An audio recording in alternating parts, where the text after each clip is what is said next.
आज हामीले मुख्य गरी cyclical model of curriculum development अन्तर्गत अन्ड्री निकोल्स र हवार्ड निकोल्सको समूहले विकास गरेको चक्रीय नमुनाको बारेमा चर्चा गर्न गइरहेका छौँ। विशेष गरी यो मोडल सन् 1972 अथवा 1970 को दशकमा यो मोडललाई डेभलप गरिएको देखिन्छ। उनीहरूले एउटा पुस्तक प्रकाशन गरेका थिए, developing a curriculum a practical guide भनेर 1972 मा, र त्यसको परिमार्जन पछि चाहिँ 1978 मा गरियो। र यसले के देखाउँछ त यो मोडल भन्दाखेरि यो एक्सपेन्डेड अथवा changeable form of the Tyler, Taba and DK Wheeler model भनेर भनिन्छ। टावाको रेसनल मोडल, डीके विलियर को मोडल र यो यसमा चाहिँ रेसनल मोडल डाइनामिक मोडलको मध्य भाग अथवा बीचको मोडलको रूपमा पनि यो मोडल उभिएको छ भनेर भनिन्छ। अनि this model is like a map of particular teaching and learning process. एउटा खास किसिमको शिक्षण सिकाइका लागि यो एक किसिमको यो मोडल नक्सा जस्तै छ, यो प्रारूप जस्तै छ। It is the logical sequential model of curriculum development. यो पनि रेसनल मोडल जस्तै लजिकल सिक्वेन्सनल मोडल हो भनेर भनिएको छ।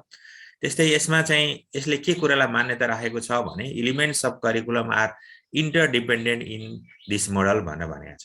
यसमा पाठ्यक्रम विकासका लागि त्यसभित्रका जति पनि तत्त्वहरू छन् तिनीहरू चाहिँ एक अर्कामा अन्तर सम्बन्धित हुन्छन् भन्ने कुरा छ। त्यस्तै emphasize of the situational analysis and teacher role, या दुईटा कुरालाई यो मोडलले अलि बढी फोकस गरेको छ। एउटा सिचुएसनल एनालाइसिस, पाठ्यक्रम विकास गर्दाखेरि परिस्थितिको विश्लेषण गर्नुपर्छ भन्ने कुरालाई, र अर्को चाहिँ शिक्षकको भूमिकालाई पाठ्यक्रम विकासमा यसले विशेष महत्त्वका साथ हेरेको देखिन्छ। र teacher should decide about 5 aspects भन्छ। शिक्षकहरूले पाठ्यक्रम विकासका लागि 5 वटा कुराको सम्बन्धमा निर्णय गर्न सक्छ भनेर भनेको छ। एउटा उद्देश्य, अर्को विषयवस्तु, अर्को मेथड र अर्को इभ्यालुएसन गरेर 4 वटा विषयवस्तुमा यहाँ चाहिँ गर्न सक्छ। र पाठ्यक्रम विकास एउटा आफ्नै एउटा पक्ष भयो, र त्यसको विश्लेषण गर्ने कुरा, मेथड्सको कुरा, मेटेरियल्सको कुरा पनि यहाँ चाहिँ शिक्षकले चाहिँ निर्णय गर्न सक्छ भनेर 5 वटा कुरा देखाइएको छ। Model is flexible. यो मोडल के छ, अलि फ्लेक्सिबल भनेको लचिलो छ, अनि त्यति रिजिड खालको पनि छैन, तर मोर रिलेभेन्ट छ, सान्दर्भिक मानिन्छ, सिग्निफिकेन्ट छ। यो मोडल राम्रो मानिन्छ। There is no starting point, it is never ending process. यो मोडल चाहिँ कस्तो भन्दाखेरि फ्लेक्सिबल छ अनि मोर रिलेभेन्ट छ भनियो, अनि त्यसपछि गएर यसलाई सिक्वेन्सनल मोडलको रूपमा, लजिकल एनालाइसिसको रूपमा पनि चर्चा गर्ने भनेर भनिएको छ। तर एउटा कुरा के छ भने यसको रेसनल मोडलमा जस्तै पाठ्यक्रम विकासका केही चरणहरू यसले पनि उल्लेख गरेको छ, 5 वटा चरणहरू। ती 5 वटा चरणहरूमा रेसनल मोडल र यसमा डिफरेन्स के छ भने रेसनल मोडलले एउटा निश्चित स्टेपमा गइसकेपछि पाठ्यक्रम विकासको प्रक्रिया रोकिन्छ भन्ने कुरा छ भने यिनीहरूले चाहिँ नेभर इन्डिङ प्रोसेस भनेर करिकुलमलाई भनेको छ। र उनीहरूले विकास गरेको जुन पाठ्यक्रम छ यसमा चाहिँ पाठ्यक्रम विकास गर्दा मुख्य गरी 5 वटा अन्तर सम्बन्धित तत्त्वहरू अथवा चरणहरूको बारेमा एन्ड्री निकोल्स र हवार्ड निकोल्सले चर्चा गरेका छन्, जसलाई हामी स्टेप्स अफ दिस मोडल भनेर भन्न सक्छौँ। पहिलोमा छ सिचुएसनल एनालाइसिस, परिस्थितिको विश्लेषण। यो निकोल्स एन्ड निकोल्सले के भनेका छन् भन्दाखेरि पाठ्यक्रमका उद्देश्यहरू निर्माण गर्नुभन्दा अगाडि नै हामीले चाहिँ परिवेशको मूल्याङ्कन गर्नुपर्छ, परिवेशको विश्लेषण गर्नुपर्छ भनेर भनिएको छ। अब परिवेश विश्लेषण गर्दाखेरि त्यसभित्र केही कुराहरू समाविष्ट हुन्छन्। ती के हुन् त भन्ने सन्दर्भमा हामीले एनालाइसिस अफ टिचर, शिक्षकको बारेमा विश्लेषण गर्नु पर्यो, पुपिल्स विद्यार्थीको बारेमा विश्लेषण गर्नु पर्यो, इन्भाइरोमेन्ट वातावरणको बारेमा, वरिपरिको विद्यालयको वातावरण हुन्छ, बच्चाको स्कुल एरियाको वातावरण हुन सक्छ, त्यो समग्र एरियाको भौतिक तथा अभौतिक वातावरण हुन सक्छ। त्यस्तै लोकालिटिजको कुरा हुन्छ, स्कुल इन्फ्रास्ट्रक्चरको कुराहरू हुन्छ, विद्यालय भवनका कुराहरू, बिल्डिङका कुराहरू यसमा पर्छन्, स्कुल क्लाइमेट हैन, नीति नियमहरू, त्यहाँ इन्टर रिलेसनसिपका कुराहरू, टिचर बीचको सम्बन्ध, टिचर र एडमिनिस्ट्रेसन बीचका सम्बन्धहरू स्कुल क्लाइमेट भित्र पर्छन्, रुल्स एन्ड रेगुलेसनका कुराहरू पनि यसभित्र पर्छन्। यो पक्षलाई हामीले पहिल्यै सिचुएसनल एनालाइसिस भित्र यी कुराहरू पर्छन् र यिनीहरूको विश्लेषण गरिनुपर्छ भन्ने मान्यता चाहिँ यो निकोल्स एन्ड निकोल्सको मोडलको चाहिँ रहेको छ। अब शिक्षकलाई किन चाहिँ विश्लेषण गर्ने भन्नुको अर्थ त्यहाँ शिक्षकको विश्लेषण भनेको हामीले निर्माण गर्दै गरेको पाठ्यक्रमका लागि शिक्षकको जनशक्ति पर्याप्त हुन सक्छ कि सक्दैन, उनीहरूको योग्यता अनुभव हुन सक्छ कि सक्दैन, उनीहरू तालिम प्राप्त हामीले प्रोभाइड गर्न सक्छौँ सक्दैनौँ भन्ने कुराहरूको विश्लेषण हो। त्यस्तै विद्यार्थीहरूको भनेको उनीहरूको पूर्व अनुभवहरू कस्तो छ, क्षमता कस्तो छ, योग्यताहरू कस्तो छ, त्यसको विश्लेषण हो। त्यस्तै वातावरणको कुरा गर्नुहुन्छ भने पारिवारिक वातावरण हुन सक्छ, विद्यालयको वातावरण हुन सक्छ, साथी समूह बीचको वातावरण हुन सक्छ, त्यहाँका अभिभावकहरूको शिक्षा, पेशा, व्यवसाय, शिक्षाप्रतिको दृष्टिकोण, लैङ्गिक दृष्टिकोणहरू, सामाजिकताका कुराहरू, सामाजिकीकरणका पक्षहरू, यी सबै यसमा चाहिँ पर्छन्। त्यस्तै स्कुल इन्फ्रास्ट्रक्चरभित्र चाहिँ तपाईँले चाहिँ यहाँ विशेष गरी भौतिक पूर्वाधारका कुराहरू, भौतिक साधनहरू, स्रोतहरूलाई विश्लेषण हामीले गर्नुपर्ने हुन्छ र यदि स्रोत साधनहरू पर्याप्त भएन भने हामीले निर्माण गरेको पाठ्यक्रम त्यति भोलि व्यवहारिक हुन सक्दैन भन्ने कुरा हो। त्यसका लागि पुस्तकालय चाहियो, प्रयोगशाला चाहियो, फर्निचरहरू चाहियो, झमेना गृह चाहियो, खेल मैदान चाहियो, शैक्षिक सामग्रीहरू, यी कुराहरूको विश्लेषण हामी सोसियल र स्कुल इन्फ्रास्ट्रक्चरभित्र हामी गर्नुपर्छ भन्ने कुरा छ। त्यस्तै गरेर स्कुल क्लाइमेटभित्र चाहिँ वास्तवमा स्कुल क्लाइमेट भनेको के हो भने चाहिँ विभिन्न विद्यालयमा विभिन्न किसिमका आफ्नै मूल्य मान्यताहरू हुन्छन्, नीति नियमहरू हुन्छन् होइन। त्यहाँ विद्यालयभित्रको ह्युमन रिलेसनको कुराहरू हुन्छ, चालचलनका कुरा हुन्छ होइन, नीति नियम, शिक्षक बीचको सम्बन्धका कुराहरू हुन्छन्, शिक्षक कर्मचारी बीचको रिलेसनका कुराहरू हुन्छन्, शिक्षक विद्यार्थीका रिलेसनका कुराहरू हुन्छन्, वरिष्ठ शिक्षक हुन्छन्, प्रोफेसरहरूका कुराहरू हुन्छन्। यी सबै कुरालाई हामीले चाहिँ स्कुल क्लाइमेटभित्र राखेर विश्लेषण गर्नुपर्छ सिचुएसनल एनालाइसिसमा भन्ने कुरा छ। अनि अर्को सिलेक्सन अफ अब्जेक्टिभ्सको कुरा जुन छ, यसमा मैले सरसर्ती सिचुएसनल एनालाइसिसका कुराहरू लगभग समावेश गरिसकेँ। अब त्यस्तै गरेर सिलेक्सन अफ द अब्जेक्टिभ्स दोस्रो स्टेपको रूपमा राखिएको छ। The main source of objective should come from this study. हामीले उद्देश्यको सिलेक्सन गर्दाखेरि विशेष गरी तीनटा कुराहरू, द लोकल इन्भाइरोमेन्ट्स, मैले अघि भने त्यहाँको पारिवारिक वातावरण, साथी समूहको वातावरण, विद्यालयको वातावरण, विद्यालय बाहिरको वातावरण कस्तो छ त्यसको विश्लेषण एउटा जरुरी छ। किनभने त्यसको त्यो भनेको एउटा अब्जेक्टिभ सिलेक्सनको लागि एउटा महत्त्वपूर्ण आधार मान्न सकिन्छ। त्यस्तै फिजिकल फेसिलिटिजहरू जुन विद्यालयमा छ, त्यहाँ वरिपरि रहेको परिस्थितिहरू, खेल मैदानहरू, भौतिक भवनहरू, चाहिँ फर्निचरहरू हैन, तिनीहरूको पनि हामीले चाहिँ तिनीहरूलाई पनि हेरेर उद्देश्य निर्माण गर्नुपर्ने हुन्छ। टिचर्स र स्टुडेन्ट्सका कुरा, टिचरलाई पनि ख्याल गर्नु पर्यो, स्टुडेन्टलाई पनि ख्याल गरेर मात्रै हामीले चाहिँ अब्जेक्टिभ्सहरू निर्माण गर्नुपर्छ भन्ने हिसाबमा यसलाई main sources of objectives, formation of अब्जेक्टिभ्सको रूपमा तीनटा पक्षलाई जोड गरेको छ। र सँगसँगै त्यहाँ अर्को कुरा, school environment include the pupils home with might give the teacher further idea to the possible objective भनेको छ।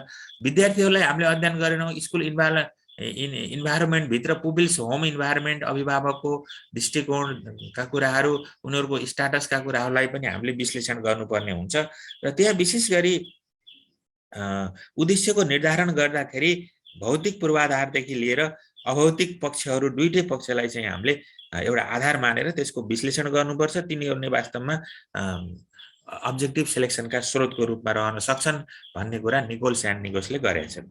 त्यस्तै गरेर अर्को चरणमा चाहिँ तपाईँको के छ त भन्नुहुन्छ भने, तेस्रो चरणमा selection and organisation of content भनेर विषयवस्तुको छनौट र सङ्गठनलाई महत्त्व दिएको छ। र विषयवस्तु र यसमा छनौट गर्दाखेरि यिनीहरूले के भन्छन् भन्दा तीनटा कुरा, Nicholls describe content as the knowledge, skill and एटिच्युड। हामीले कन्टेन्टहरू त्यस्तो सिलेक्सन गर्नु पर्यो जसमा नलेज पनि प्रोभाइड गरोस्, स्किल्सहरू पनि र एटिच्युड र भ्यालु समेतलाई चाहिँ विद्यार्थीले सिक्न सक्ने खालको कन्टेन्टहरू, यी पक्षलाई समेटिएको कन्टेन्ट यदि हामीले सिलेक्सन गर्न सक्यौँ भने मात्रै त्यो पाठ्यक्रम चाहिँ व्यवहारिक हुन सक्छ भन्ने कुरा छ।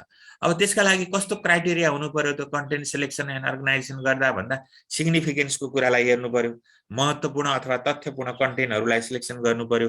अनि क्राइटेरिया अफ भ्यालिडिटी भन्छ, यसमा छनौट गर्दा आधिकारिकता अथवा सत्य विषयवस्तुहरू छनौट गर्नु पर्यो। क्राइटेरिया अफ इन्ट्रेस्ट भनेको चाहिँ विद्यार्थीहरूको रुचि, उमेर, आवश्यकता अनुसार, क्षमता अनुसार ती पक्षलाई ध्यान दिएर विषयवस्तु छनौट गर्नु पर्यो। यदि हामीले विद्यार्थीको रुचिलाई हामी ख्याल गरेनौँ भने निश्चित रूपमा त्यो विषयवस्तुप्रति, त्यो पाठ्यक्रमप्रति विद्यार्थीहरू प्यासिभ भएर जान सक्छ। अनि त्यस्तै लर्नेबिलिटीको कुरा छ, सिक्न सक्ने क्षमताको आधारलाई पनि के हो त, विद्यार्थीलाई यो विषयवस्तु दिँदै गर्दा, यो कन्टेन्ट उनीहरूलाई प्रोभाइड गर्दै गर्दा उनीहरूले सिक्न सक्ने क्षमताको परिधिभित्रको विषयवस्तु छ कि छैन, यदि त्यस्तो परिधिभित्रको विषयवस्तुहरू छैन, विद्यार्थीको एज लेभलसँग म्याच गर्ने खालको विषयवस्तु छैन भने त्यो विषयवस्तुप्रति विद्यार्थीले राम्रोसँग सिकाइ गर्न सक्दैन, स्मरणमा ल्याउन सक्दैन, जसको फलस्वरूप त्यो विषयवस्तुबाट अपेक्षा अनुसारको उद्देश्य प्राप्ति हुन हाम्रो सक्दैन र व्यवहारको निर्माण पनि हुन सक्दैन भन्ने मान्यता चाहिँ निकोल्सको छ। र यसरी हेर्दाखेरि सर के देखिन्छ भन्दा selection and organisation of content गर्दाखेरि अब हामीले चाहिँ विषयवस्तुको महत्त्वपूर्णता अथवा वैधता, वैध रुचिकर सिक्न सक्ने किसिमको विषयवस्तु चाहिँ हामीले छनौट गर्नुपर्छ भन्ने कुरा छ। र त्यस सँगसँगै एउटा कुरा के पनि जोडेका छन् भने हामीले चाहिँ यो विषयवस्तुहरू सिलेक्सन एन्ड अर्गनाइजेसन गर्दाखेरि vertical and horizontal principle of अर्गनाइजेसनको मान्यतालाई चाहिँ ख्याल गर्नुपर्छ। भर्टिकल इन्टिग्रेसन भनेको, भर्टिकल अर्गनाइजेसन भनेको कस्तो भन्नुहुन्छ भने यो तल्लो कक्षादेखि माथिल्लो कक्षासँग विषयवस्तुहरूको लिङ्क मिलेको छ कि छैन भन्ने कुरा हो। र होरिजेन्टल अर्गनाइजेसन भनेको उही कक्षाका फरक फरक विषयवस्तुहरू बीचको अर्गनाइजेसन मिलेको छ कि छैन। एउटा कक्षामा म्याथमेटिक्स पढ्ने विद्यार्थी म्याथ पढेको विषयवस्तुले साइन्स पढ्नलाई सहयोग गर्नु पर्यो, हिस्ट्री पढेको विषयवस्तुले सोसल स्टडीलाई सहयोग गर्नु पर्यो, अन्य विषयवस्तुहरूलाई सहयोग गर्ने गरी त्यहाँ यदि रिलेसन मिलाइएको छ भने, त्यो अर्गनाइजेसन गरिएको छ भने त्यसलाई होरिजेन्टल अर्गनाइजेसन गरिन्छ भनेर यो दुईटा पक्षलाई पनि निकोल्स एन्ड निकोल्सले उठान गरेको देखिन्छ। र अब अर्को चाहिँ के छ त, अर्को चरणमा selection and organisation of method भनेर यो मेथडको अर्गनाइजेसनलाई चाहिँ अन्य विधिहरूले भन्दा अलिक फरक ढङ्गबाट यसमा राखिएको छ। The method aspect of learning opportunity involves the relationship between pupils, teacher and materials भनेर यो मेथड्सको रिलेसन लिएर गएर कहाँ लगेर जोडेको छ, कस्तो विधि प्रयोग गर्ने, कस्तो कुराहरू युज गर्ने, कक्षा कोठामा शिक्षण गर्दाखेरि अथवा कन्टेन्टका लागि कस्तो मेथड चाहिँ रिफर गर्ने करिकुलमले भन्ने कुरा चाहिँ तीनटा कुरा, एउटा विद्यार्थी, टिचर र मेटेरियल्स, तिनीहरूको अर्गनाइजेसनलाई हेरेर मात्रै, त्यो अवस्थालाई हेरेर मात्रै हामीले कन्टेन्ट अर्गनाइजेसन गर्नुपर्छ भन्ने कुरा छ। यदि हामीले ती पक्षलाई राम्रोसँग तिनीहरूको एक्टिभिटीसँग हामीले जोइन गरेर अगाडि लिएर जान सकेनौँ भने त्यसरी हामीले प्रयोग गर्न खोजेको विधि, रिफर गरेको विधि पाठ्यक्रमको जुन छ त्यो प्रभावकारी हुन सक्दैन भनेको छ। अब हामीले सिलेक्सन गर्दाखेरि के कुराले प्रभाव पार्छ त, लर्निङ स्ट्रेटेजीहरू अथवा मेथड्सहरू तपाईँले सिलेक्सन गर्दाखेरि विशेष गरी स्कुल एन्ड लोकल इन्भाइरोमेन्ट कस्तो छ, कस्तो परिवेश छ, विद्यालयको कस्तो वातावरण छ, त्यो कुराले तपाईँले कस्तो मेथड सिलेक्सन गर्ने भन्ने कुरो प्रभाव गर्छ। अर्को फिजिकल फेसिलिटी, भौतिक चाहिँ पूर्वाधारहरू, भौतिक सुविधाहरू पर्याप्त छैनन् भने तपाईँले विधि जति राम्रो विधि भए पनि शिक्षक केन्द्रित, विद्यार्थी केन्द्रित विधि, इन्टरेक्टिभ विधि, प्रोजेक्ट मेथडहरू युज गर्नका लागि त त्यहाँ त्यही किसिमको फिजिकल चाहिँ फेसिलिटिजहरू हुनु पर्यो नि त। यदि त्यो फेसिलिटीहरू छैन भने निश्चित रूपमा तपाईँले सिलेक्सन गरेको विधिले राम्रो सिकाइ हुन सक्दैन भन्ने मान्यता हो। टिचर एन्ड स्टुडेन्टको पक्षलाई पनि विश्लेषण गरिनु पर्यो, त्यो पनि फ्याक्टरको रूपमा हुन्छ। यदि टिचरको योग्यता, उसको तालिम कमजोर छ भने उसले विधि सिलेक्सनमा समस्या पर्छ। स्टुडेन्टको लेभललाई अध्ययन गर्न, चाइल्ड साइकोलोजीको अध्ययन नगरिकन हामीले मेथड प्रयोग गर्न थाल्यौँ भने त्यति बेला त्यो विधि पनि प्रभावकारी हुँदैन। अब त्यसका लागि हामीले मेथड सिलेक्सन गर्नका लागि केही क्राइटेरियाहरूलाई ख्याल गर्नुपर्छ। जस्तै टाइप्स अफ अब्जेक्टिभ, हाम्रो उद्देश्य कस्तो टाइपको छ, कस्तो नेचरको छ, नलेज बेस छ कि हैन, फिलिङ बेस छ कि अथवा स्किल बेस छ भन्ने कुरालाई पनि ख्याल गर्नु पर्यो। नेचर अफ कन्टेन्टहरू कस्तो नेचरको छ त, हैन, सामाजिक विषयवस्तुसँग सम्बन्धित छ कि भौतिक विषयवस्तुसँग सम्बन्धित विषयवस्तुहरू छन् कि कस्तो खालको विषयवस्तु छ, कुन विषय क्षेत्रसँग सम्बन्धित विषयवस्तु छ भन्ने कुराले पनि मेथड सिलेक्सनमा प्रभाव पार्छ। जस्तै म्याथमेटिक्सका लागि प्रयोग गरिने विधि र सोसल साइन्सका लागि प्रयोग गर्ने विधिहरू एउटै हुन्छ भन्ने छैन।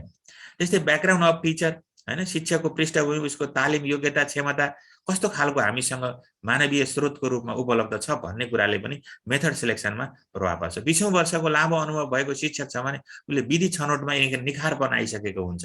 त्यस्तै एभाइलेबिलिटी अफ द मेटेरियल्स, शैक्षिक सामग्रीहरूको उपलब्धता कस्तो छ, टाइम उपलब्धता कस्तो छ, इकोनोमिक कन्डिसन अफ स्कुलको कस्तो छ, विद्यालयको स्ट्याटस अथवा आर्थिक अवस्था नै कमजोर छ भने जति राम्रो मेथड्स हामीले प्रयोग गर्छौँ, शिक्षक विद्यार्थी केन्द्रित विधिहरू प्रयोग गर्छौँ, इन्टरेक्टिभ विधिहरू प्रयोग गर्छौँ, पार्टिसिपेटरी एप्रोचका मेथड्सहरू प्रयोग गर्छौँ भनेर हामीले कल्पना गर्न सक्दैनौँ। यदि सामग्रीहरूको उपलब्धता कमजोर छ, शिक्षकको तालिम कमजोर छ, अनुभव कमजोरी छ, आर्थिक अवस्था विद्यालयको कमजोर छ भने हामीले चाहिँ राम्रो विधि छनौटमा त्यसले प्रभाव पार्छ। त्यस कारणले गर्दा यी पक्षलाई हेरेर मात्रै हामीले मेथड्सहरू चाहिँ सिलेक्सन एन्ड अर्गनाइजेसन गर्नुपर्छ भन्ने कुरा छ। अब यसरी चाहिँ भन्दै गर्दाखेरि अर्को इभ्यालुएसनलाई अन्तिम चरणको रूपमा राखेका छन्।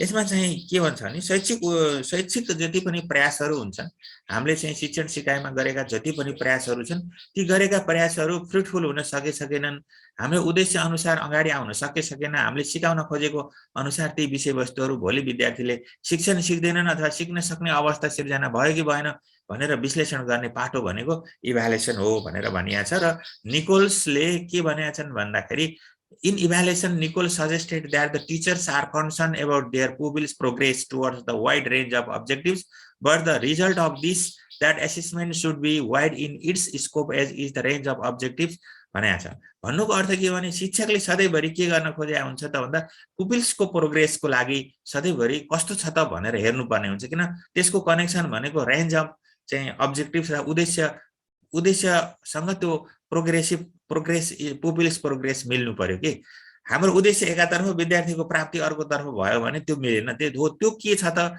भनेर त्यसलाई चाहिँ हेर्ने काम चाहिँ इभ्यालुएसन प्रोसेसमा हामीले गर्नुपर्छ भन्ने मान्यता निकोल्सको छ। र उनीहरूले के भन्छ भन्दा अब इभ्यालुएसन गर्दाखेरि हामीले के कुराको स्कुल अब्जेक्टिभ्सको पनि इभ्यालुएसन हुन्छ अरे, एप्रोप्रिएटनेस अफ द कन्टेन्ट, हामीले जुन अगाडि यसभन्दा अगाडि कन्टेन्ट सिलेक्सन एन्ड अर्गनाइजेसन गर्यौं त्यो एप्रोप्रिएट रूपमा हुन सकेको छ सकेन, अर्गनाइजेसन एन्ड कन्टेन्ट गर्दाखेरि त्यो पनि राम्रोसँग हुन सकेको सकेन, भ्यालिडिटी छ कि छैन त्यो हामीले सिलेक्सन गरेको मेथडमा, यी पक्षलाई पनि हामीले इभ्यालुएसन गर्ने हो।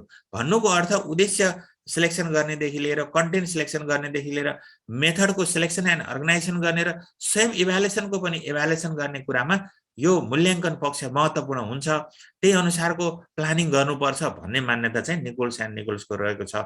र यसरी उनीहरूले समग्रमा evaluation is the continuous process भनेर भनेका छन्। भन्नुको अर्थ यो ऱ्यासनल मोडल जस्तो इभ्यालुएसनमा गएर स्टेप टुङ्गिने होइन, यसबाट फिडब्याक लिएर अगाडि फेरि पुनः चाहिँ नयाँ प्रोग्रामिङको रूपमा नयाँ हामी इम्प्रुभमेन्ट गरेर पाठ्यक्रमलाई अगाडि लिएर जाने कुरालाई जोड दिएको छ। यसरी हेर्दाखेरि इभ्यालुएसन इज द कन्टिन्युअस प्रोसेससँग यिनीहरू सम्बन्धित छन् भनेर भनेको छ। मैले एउटा चार्टमा यहाँ तपाईँलाई देखाएको छु। पहिलो स्टेपमा सिचुएसनल एनालाइसिस छ, जब हामी सिचुएसनल एनालाइसिस गर्छौं, दोस्रो स्टेपमा चाहिँ सिलेक्सन अफ अब्जेक्टिभ्सको कुरा गर्छौं अथवा फर्मेसन अफ अब्जेक्टिभ्सको कुरा गर्छौं, तेस्रोमा selection and organisation of content हामीले विषयवस्तुहरू सिलेक्सन गर्छौं, त्यसपछि सिलेक्सन एन्ड अर्गनाइजेसन अफ मेथड्सको कुरा गर्छौं, अनि लास्टमा गएर इभ्यालुएसन गर्छौं। इभ्यालुएसन गरिसकेपछि यो curriculum development process is not a never